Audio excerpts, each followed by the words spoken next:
Bueno, chavos, vamos a empezar la unidad número 1.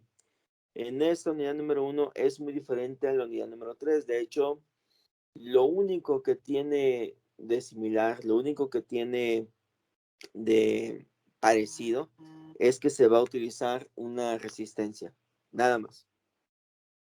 De ahí en fuera, todos los cálculos, todo lo que se va a estar desarrollando o analizando, todos es completamente distinto. Mientras que en la unidad número 3 eran cosas lógicas, aquí van a ser cosas matemáticas. Quiere decir que está muy atado a lo que es el álgebra convencional. Entonces, si tenemos un problemita con álgebra, sí es un buen momento para, pues, un poquito repasar esa parte. Bueno, la unidad número 1 se refiere a fundamentos de circuitos eléctricos. Circuitos eléctricos se refiere a tres componentes principales, que son la resistencia, el capacitor y el inductor. Y estos tres componentes son conocidos como componentes pasivos. En otras palabras, son componentes que no necesitan una corriente eléctrica para poder trabajar. No se modifica su funcionamiento. Ok. Para empezar con esta unidad, vamos a comenzar con las formas de onda. Estas formas de onda pueden ser de diferente manera. Por ejemplo, tenemos algunas formas de onda que pueden dividirse dependiendo el signo que tienen o la repetición con respecto al tiempo. Por ejemplo, las que son de signo magnitud, podemos tener formas de ondas que son bidireccionales, en otras palabras, que tienen tanto un componente que es positivo como un componente que es negativo. Ejemplo, desde bachillerato nos enseñaron que es una onda sinusoidal que varía con respecto al tiempo. Puede tener una parte positiva y una parte negativa. Esta que lleva una parte positiva y esta parte negativa la convierte en una forma bidireccional. Quiere decir que ocupa ambos polos, ambos signos. Una unidireccional puede ser algo parecido a esto. Si tenemos 0 y tenemos aquí un positivo, y todo lo que está arriba de esta raya decimos que es positivo, podríamos tener una forma de onda que es así. Sigue siendo sinusoidal, solamente que toda la onda sinusoide se encuentra en la parte positiva, es decir, es unidireccional. ¿Qué pasaría si ahora esta forma de onda yo la bajo? Pues esta forma de onda sería completamente negativa. Seguiría siendo unidireccional porque o estás en el positivo o estás en el negativo. También tenemos otra clasificación para las formas de onda, las que son periódicas o no periódicas. Por ejemplo, supongamos que tenemos la forma de onda sinusoidal, la más comprimida. Supongamos que la tenemos así y que esta forma de onda yo la llego a repetir de nuevo.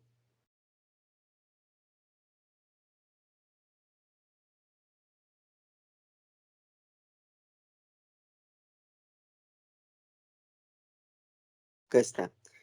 La llego a repetir y la vuelvo a repetir de nuevo. Me doy cuenta que se está ciclando.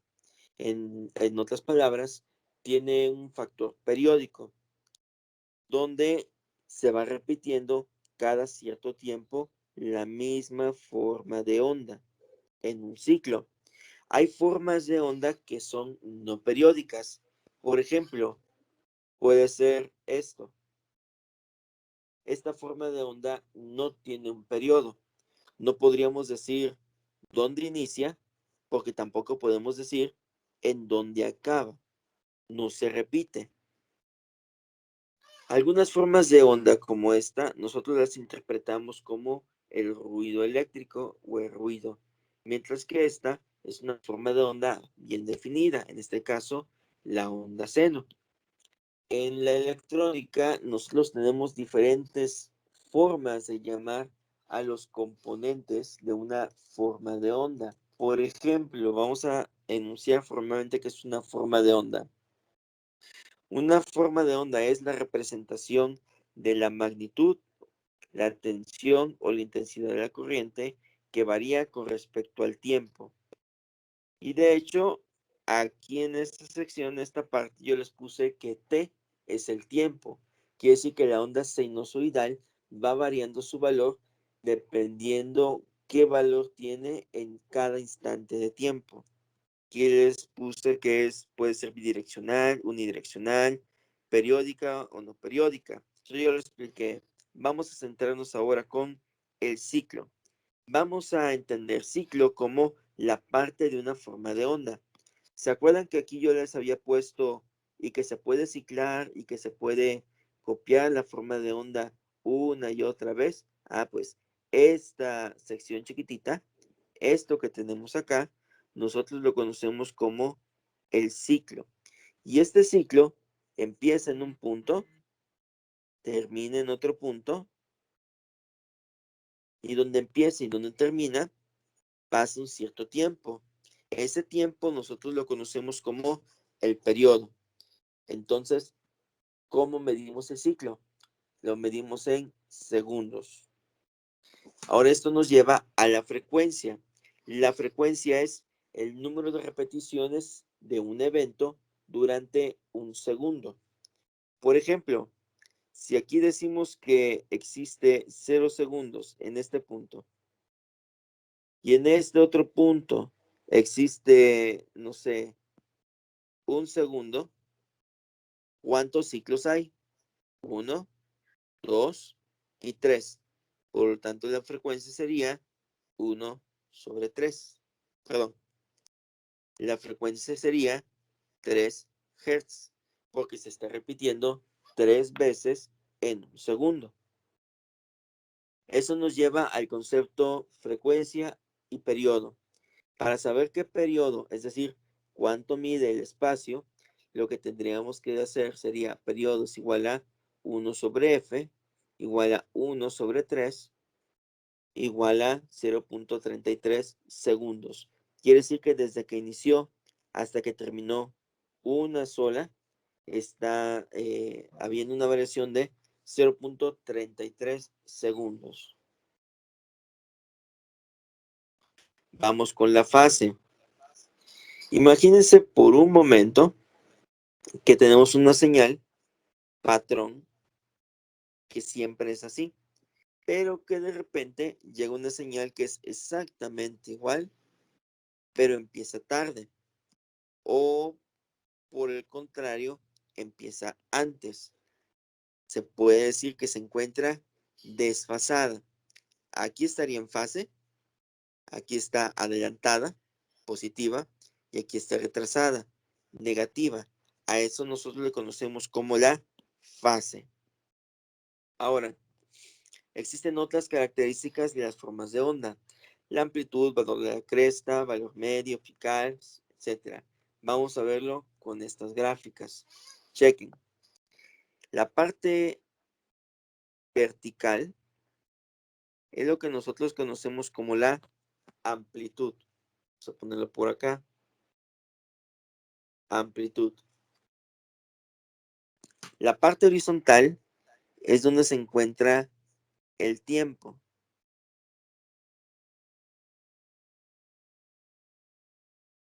La parte superior es conocida como la cresta y esta parte inferior es conocido como el valle. Y la medición que habría entre la cresta y la valle se le llama medición de pico a pico. Si esta función de onda o esta forma de onda me estuviera representando un voltaje, a este se le llamaría voltaje de pico a pico. Si fuera una corriente, sería corriente de pico a pico. Aquí tenemos un semiciclo. Ese sería el semiciclo positivo. ¿Por qué? Recuerden que está arriba del cero.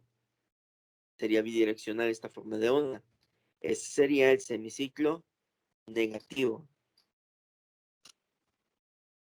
Así como esta forma de onda, tenemos diferentes tipos de forma de onda. Por ejemplo, esta que tenemos acá me está representando un switch.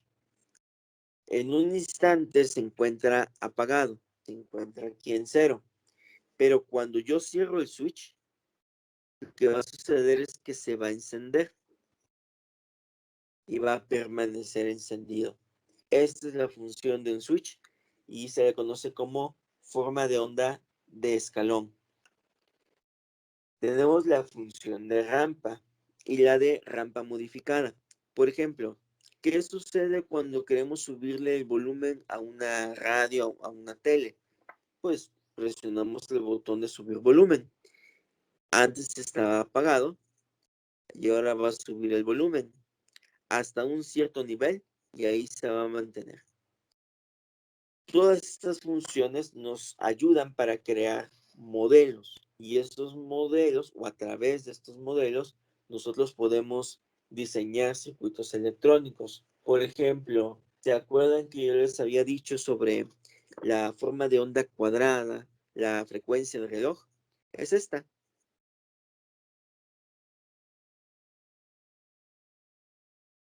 Un tiempo está apagado, un tiempo está encendido, otro tiempo va a estar apagado. Supongamos que queremos regular la velocidad de un motor de nuestra computadora. Tuviéramos una base enfriadora. Tendríamos que utilizar este tipo de forma de onda, en donde si la colocamos así, estaría un 40% encendido el motor y un 60% apagado.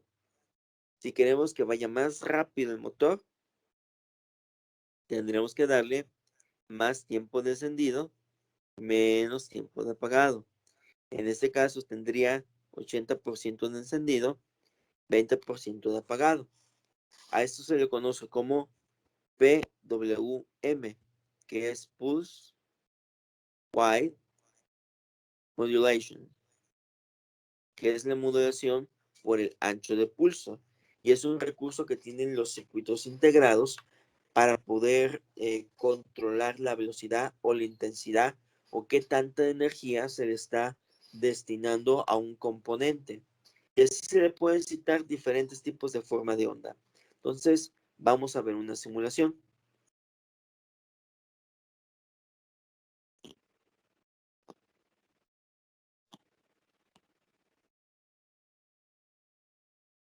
Ok.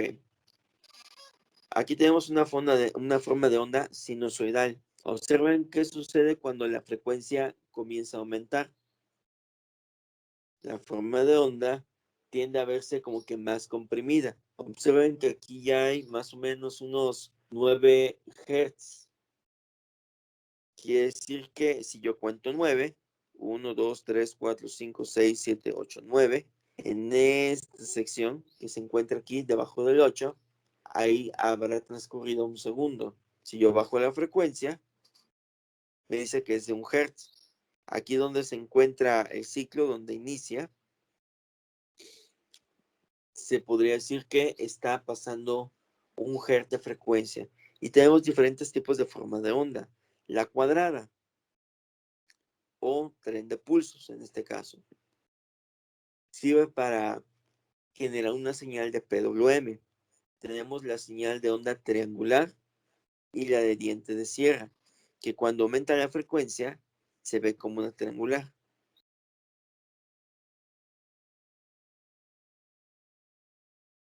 Sale. Esos son los diferentes tipos de formas de onda. Vamos a ver ahora el primero de 3 componentes pasivos. El primero es conocido como la resistencia. Y decimos que es un componente pasivo porque no necesita de una energía eléctrica para que pueda funcionar. Ya el componente ya no altera su estructura interna, ya está funcionando. A diferencia de los activos que necesitan una energía eléctrica externa para que puedan funcionar. Y vamos con el concepto de la resistencia. Miren, la resistencia es cualquier dispositivo que se oponga al paso de la corriente. Voy a explicarlo con un pequeño ejemplo. Supongamos por un momento que ustedes tienen un tanque de agua y este tanque de agua tiene una tubería de salida hasta abajo, muy chiquitita. Y esa tubería, si ustedes abren la llave, ¿qué es lo que va a suceder? Pues va a salir el agua con mucha presión, como una manguera. ¿Qué sucede si esta tubería yo la hago más ancha? Pues va a salir probablemente más agua, pero la presión ya no va a ser la misma. Ahora voy a hacer esta tubería todavía un poquitito más grande.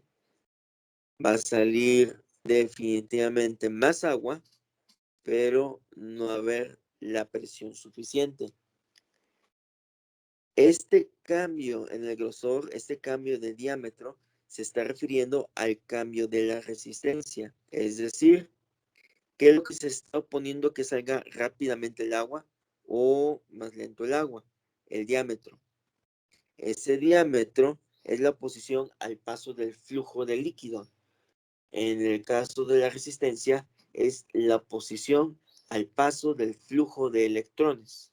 Por lo tanto, definimos la resistencia como componente pasivo que se opone al paso del flujo de electrones.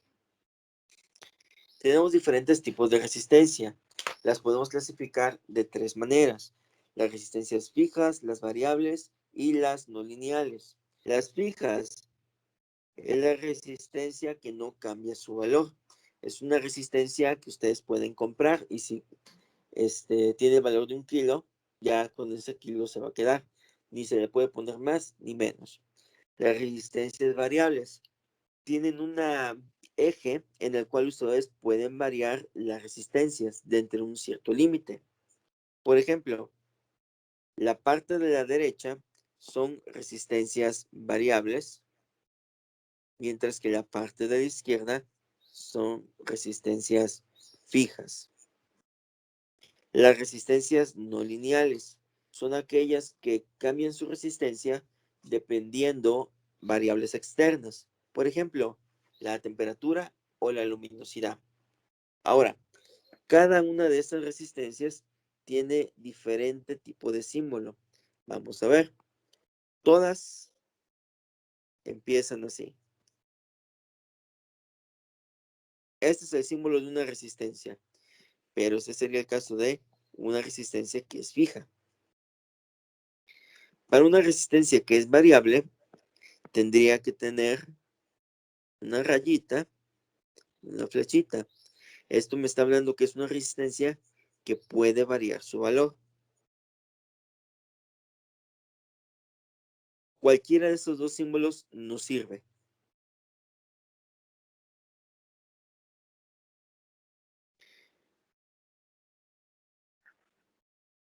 Ahí está. La resistencia no lineal es exactamente igual, pero se le va a agregar aquello por lo cual cambia la resistencia. Por ejemplo, esta sería una resistencia no lineal dependiente de la luz, o llamada LDR, resistencia dependiente de la luz. Estas que tenemos acá son las resistencias fijas. Todas tienen este simbolito, mientras que las que tenemos de este lado, notarán que tiene como un eje de selección. Estas son resistencias variables. Ahora, hay de dos tipos. Hay unas que se llaman potenciómetros, como por ejemplo esta, y hay otras que tienen o reciben el nombre de trim-pot. ¿Cuál es la diferencia? Bueno, para empezar, las dos varían la resistencia, pero la diferencia está en qué se necesita para que puedan variar. Por ejemplo, el potenciómetro, ustedes le pueden poner el dedo y girarlo, y va a cambiar la resistencia. Mientras que en el trim-pot, forzosamente ustedes tienen que utilizar un desarmador para poder cambiar la resistencia. ¿Qué quiere decir? Que el trípode está diseñado para un ajuste, mientras que el potenciómetro para que el usuario pueda interactuar con el sistema. Por ejemplo, en las tabletas de los DJs tienen unas resistencias lineales que van subiendo, van bajando su valor, dependiendo la posición en la cual se encuentren. Pero como lo hace el usuario, esos serían potenciómetros. En el interior de las chasis se encuentran otros circuitos y también tienen trípodes para ajustar finamente la señal. Ahora tenemos los siguientes tipos de resistencias. Ya vimos las fijas, pueden estar hechas de carbón o pueden ser metálicas. La de carbón disipa poquita potencia, las de metálicas disipan una mayor cantidad de potencia. Los potenciómetros pueden ser pot o pueden ser trimmer o pueden ser reóstatos. Los reóstatos son dispositivos que varían, pero dependiendo la cantidad de energía eléctrica que se aplique en sus terminales. Tenemos los termistores. Estas son resistencias que varían su resistencia dependiendo de la temperatura. Tenemos los que tienen coeficiente negativo o coeficiente positivo. Sería negativo porque baja su resistencia conforme aumenta la temperatura. Y positivo, lo contrario, aumenta su resistencia conforme sube su temperatura. Tenemos también los varistores y las fotoresistencias. El objetivo es variar la resistencia. Ahora, ¿cómo podemos saber de qué valor es una resistencia? Lo podemos saber de la siguiente forma. Imaginemos por un momento que tenemos esta resistencia. Lo primerito que vamos a hacer es ubicar la parte dorada en la mano derecha. A la mano izquierda vamos a identificar unas bandas. Esta sería la primera, segunda y la tercera banda. Vamos a ubicarnos en la primera. La primera tiene un color marrón. Entonces, este es el número 1. Ponemos el 1. En la segunda banda es el color verde. Ponemos el número 5. En la tercera, el color rojo. Quiere decir que le tenemos que aumentar 2 ceros. Quiere decir que esta resistencia es de 1500 ohms. Ahora la tolerancia. La tolerancia significa qué tanto puede variar el valor de la resistencia. Cuando ustedes compran una resistencia y pidieron una de 100 ohms, no quiere decir que exactamente va a haber 100 ohms. Lo que quiere decir es de que puede haber una tolerancia, un valor más arriba o un valor más abajo, pero que nosotros lo tomamos como 100 ohms. Las resistencias también nos indican cuál es su tolerancia. En este caso, que es dorada, sería una tolerancia de más 5%. Si le sacamos el 5% a 1500, serían sumarle 75 o restarle 75. En otras palabras, esta podría tener una resistencia máximo de 1575 ohmios o de 1425 ohms. Ahora, no tenemos todas las resistencias de digamos que el tamaño, todas las unidades o magnitudes. Chequen ustedes esta parte. Aquí tenemos resistencia de 1 ohm, de 10, de 100, de 1000, de 10,000, 100,000, 1,000,000. 1.2, 12, 120, 1,200, 12,000, 120,000, 1,200,000. Se vuelve a repetir el 1,2. Tenemos 1,5, 1,8, 2,2, 2,7, 3,3, 3,9, 4,7, 5,1, 5,6, 6,8, 8,2. Estos son los múltiplos. Cuando ustedes quieran buscar una resistencia, acuérdense, solamente existen resistencias que sean variables de los primeros, del 1 hasta el 8.2. ¿Hasta aquí alguna duda?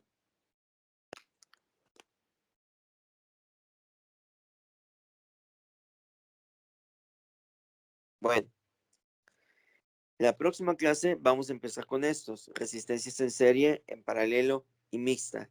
No lo vemos ahorita porque sí va a tomar un poquito de tiempo hacer todos los cálculos. Para la próxima semana, traigan descargado una calculadora para su celular, para que puedan hacer los cálculos pues más rápidos. ¿Sale? Sería todo por el día de hoy, chavos.